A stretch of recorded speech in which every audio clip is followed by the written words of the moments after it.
Chapter 40. Sometime after this, the cupbearer of the king of Egypt and his baker offended their lord the king of Egypt. Pharaoh was angry with his two officers, the chief cupbearer and the chief baker. And he put them in custody in the house of the captain of the guard, in the prison where Joseph was confined. The captain of the guard charged Joseph with them, and he waited on them, and they continued for some time in custody. One night they both dreamed, the cupbearer and the baker of the king of Egypt, who were confined in the prison, each his own dream, and each dream with its own meaning. When Joseph came to them in the morning, he saw that they were troubled. So he asked Pharaoh's officers, who were with him in custody in his master's house, "Why are your faces downcast today?" They said to him, "We have had dreams, and there is no one to interpret them." And Joseph said to them, "Do not interpretations belong to God? Please tell them to me." So the chief cupbearer told his dream to Joseph, and said to him, "In my dream there was a vine before me. And on the vine there were 3 branches. As soon as it budded, its blossoms came out and the clusters ripened into grapes. Pharaoh's cup was in my hand, and I took the grapes and pressed them into Pharaoh's cup, and placed the cup in Pharaoh's hand." Then Joseph said to him, "This is its interpretation, the 3 branches are 3 days. Within 3 days Pharaoh will lift up your head and restore you to your office, and you shall place Pharaoh's cup in his hand, just as you used to do when you were his cupbearer. But remember me when it is well with you. Please do me the kindness to make mention of me to Pharaoh, and so get me out of this place. For in fact I was stolen out of the land of the Hebrews, and here also I have done nothing that they should have put me into the dungeon." When the chief baker saw that the interpretation was favorable, he said to Joseph, "I also had a dream. There were 3 cake baskets on my head. And in the uppermost basket there were all sorts of baked food for Pharaoh, but the birds were eating it out of the basket on my head." And Joseph answered, "This is its interpretation, the 3 baskets are 3 days. Within 3 days Pharaoh will lift up your head from you, and hang you on a pole, and the birds will eat the flesh from you." On the 3rd day, which was Pharaoh's birthday, he made a feast for all his servants, and lifted up the head of the chief cupbearer and the head of the chief baker among his servants. He restored the chief cupbearer to his cupbearing, and he placed the cup in Pharaoh's hand. But the chief baker he hanged, just as Joseph had interpreted to them. Yet the chief cupbearer did not remember Joseph, but forgot him. Chapter 41. After 2 whole years, Pharaoh dreamed that he was standing by the Nile. And there came up out of the Nile 7 sleek and fat cows, and they grazed in the reed grass. Then 7 other cows, ugly and thin, came up out of the Nile after them, and stood by the other cows on the bank of the Nile. The ugly and thin cows ate up the 7 sleek and fat cows. And Pharaoh awoke. Then he fell asleep and dreamed a second time. 7 ears of grain, plump and good, were growing on one stalk. Then 7 ears, thin and blighted by the east wind, sprouted after them. The thin ears swallowed up the 7 plump and full ears. Pharaoh awoke, and it was a dream. In the morning his spirit was troubled, so he sent and called for all the magicians of Egypt and all its wise men. Pharaoh told them his dreams, but there was no one who could interpret them to Pharaoh. Then the chief cupbearer said to Pharaoh, "I remember my faults today. Once Pharaoh was angry with his servants, and put me and the chief baker in custody in the house of the captain of the guard. We dreamed on the same night, he and I, each having a dream with its own meaning.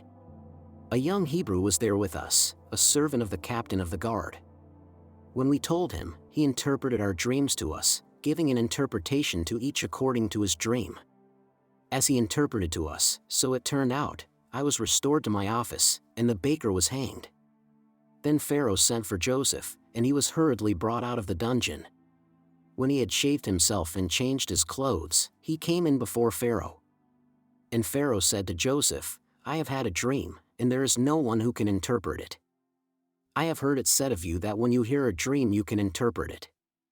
Joseph answered Pharaoh, "It is not I. God will give Pharaoh a favorable answer." Then Pharaoh said to Joseph, "In my dream I was standing on the banks of the Nile. And 7 cows, fat and sleek, came up out of the Nile and fed in the reed grass. Then 7 other cows came up after them, poor, very ugly, and thin. Never had I seen such ugly ones in all the land of Egypt. The thin and ugly cows ate up the first 7 fat cows. But when they had eaten them, no one would have known that they had done so, for they were still as ugly as before. Then I awoke. I fell asleep a second time, and I saw in my dream 7 ears of grain, full and good, growing on one stalk. And 7 ears, withered, thin, and blighted by the east wind, sprouting after them. And the thin ears swallowed up the 7 good ears. But when I told it to the magicians, there was no one who could explain it to me. Then Joseph said to Pharaoh, "Pharaoh's dreams are one and the same. God has revealed to Pharaoh what he is about to do. The 7 good cows are 7 years, and the 7 good ears are 7 years, the dreams are one. The 7 lean and ugly cows that came up after them are 7 years, as are the 7 empty ears blighted by the east wind. They are 7 years of famine. It is as I told Pharaoh. God has shown to Pharaoh what he is about to do. There will come 7 years of great plenty throughout all the land of Egypt. After them there will arise 7 years of famine, and all the plenty will be forgotten in the land of Egypt. The famine will consume the land. The plenty will no longer be known in the land because of the famine that will follow, for it will be very grievous. And the doubling of Pharaoh's dream means that the thing is fixed by God, and God will shortly bring it about.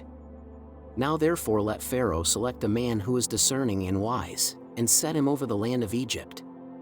Let Pharaoh proceed to appoint overseers over the land, and take 1/5 of the produce of the land of Egypt during the 7 plenteous years.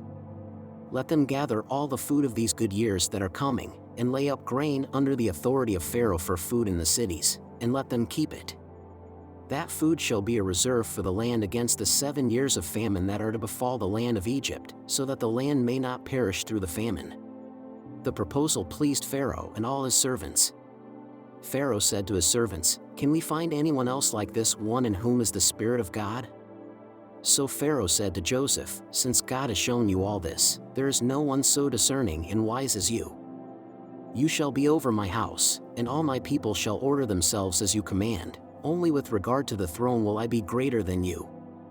And Pharaoh said to Joseph, "See, I have set you over all the land of Egypt." Removing his signet ring from his hand, Pharaoh put it on Joseph's hand. He arrayed him in garments of fine linen, and put a gold chain around his neck. He had him ride in the chariot of his second in command, and they cried out in front of him, "Bow the knee." Thus he set him over all the land of Egypt.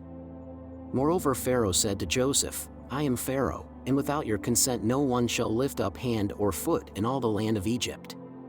Pharaoh gave Joseph the name Zaphenath-Paneah, and he gave him Asenath daughter of Potipharah, priest of On, as his wife.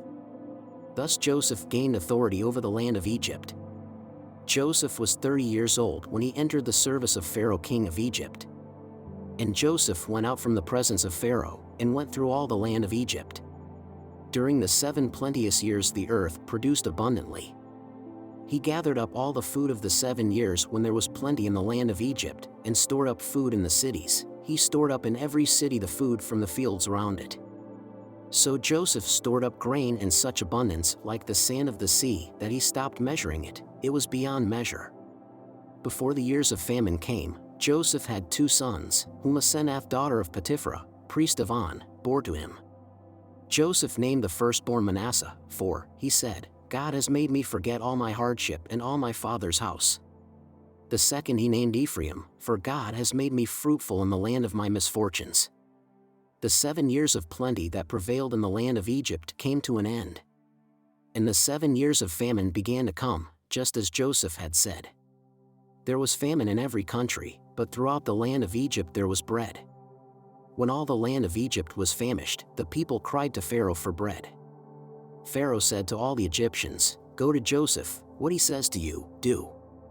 And since the famine had spread over all the land, Joseph opened all the storehouses, and sold to the Egyptians, for the famine was severe in the land of Egypt.